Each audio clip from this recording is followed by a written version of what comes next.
key. So I've moved on. It's been 6 months since I've gone no contact with the narcissist individual. However, our paths crossed and he's now phoning me, wants me back. What do I do? Well, firstly, thank you for your inquiry. I'm more than happy to give you some tips about what might happen in these situations. The reality is, when you're not needy and trying to grab and pull at that narcissistic individual, that is never attractive. It's not a good look. It has a hint of desperation and can be an aspect of our own behavior that is off-putting for somebody. So you may well have done the work on yourself, like you said you have. You've turned things around. You're looking after yourself. You might be going on holidays. And it's highly likely, depending on your age group, you might be posting about that on social media and so on and so forth. You've now crossed paths and you're probably battling with yourself in regards to maybe you should try again. Or you may be being seduced again, because we know our narcissistic friends are wonderful at seducing. What I would say to you is, actually, when you are unavailable, you may well become desirable to your narcissistic individual.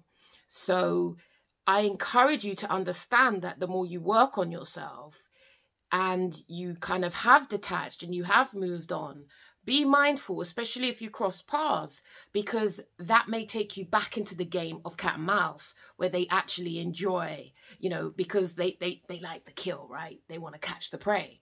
So, you know, be careful if you begin to slip on your boundaries, or, you know, if maybe you want to talk things over and maybe before they never wanted to talk, right? And now they're like, come on, let's have a conversation.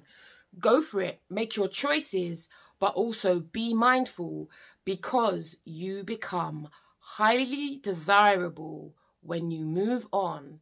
And 6 months in, depending on how long your relationship it has been going on for, that's a good innings. However, you may well still have feelings. Potentially, you may well want to give it a try. You have choices to make. But like I said, when you're no longer needy, you then have a different, because you've got your energy back, you've got your flow back, right? You're looking after yourself and this, that. You may well become a magnet, which is a wonderful thing. But like I said, when you're needy, you may well be disregarded. So when you start to moan, when you start to nag, because some of those issues are highly likely to come up again, unless that person's working on themselves, you would have to be the decider of that. But when you start to shift things, once you're back in the lure of that individual, be mindful, because it's highly likely at that particular point that you'll lose your power and you're highly likely to become undesirable and may likely be disregarded. And this is when we go back into the whole crumb situation, where they give us little crumbs of validation and we might be scooping it up. So be warned.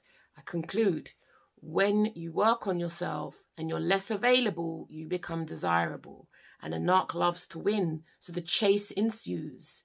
And you may think that, you know, you've got the upper hand, you've been reading your books and doing whatever. Cool, you may go back in, but be careful, because you're dealing with a highly manipulative person. So do take care of you, because as I always say, no one's coming to save you. And if you give in, you may go back round in the vicious cycle and then feel like you have to start the whole process again, which you don't really have to. You know, it's all lessons and it's all learning. Like, don't look at it from such a one-dimensional process. See it as a journey and life lessons. And all we're doing here is learning how best to advocate for ourselves and protect ourselves. I hope this video is of benefit to you. If you need any further help or assistance, check the link below. Let's have a conversation. Shigao, Kili Taverna.